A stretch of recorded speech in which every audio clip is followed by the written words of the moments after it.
በጣም ቢኬርፉል። የተቀበላችሁትን ሕይወት ጠብቁ። በደንብ አሜን በሉ። ለድነታችሁ ቫልዩ ዋጋ ስጡ። ድነታችሁን እግዚአብሔር አንድ ልጁን የከፈለው ጥላሁንን ባለጠጋ ለማድረግ አይደለም፣ የዘላለም ሕይወት ለመስጠት ብቻ ነው። ለዚህ ብቻ ነው። ሌላ ግብ የለውም። እግዚአብሔር የለውም። እግረ መንገድ መሆን ያለበት ነገር ካለ ይሁን። በእናንተ ሕይወት ላይ ማግኘት ሊሆን ይችላል። ኦፍ ኮርስ በተመጣጣኝ መጠን ደግሞ ማጣት ሊሆን ይችላል።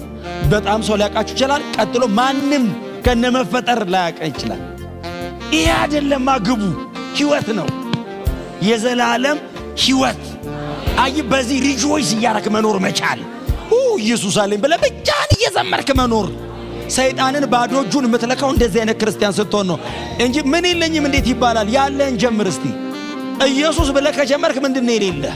ባይኖርስ ቢቀርብስ? ያለ ጊዜው መጥቶ ጥርግርግ አድርጎ ይዞኝ ከሚሄድ እኮ ቀስ እያለ እየመጠነ ቢሰጥ ይሻል።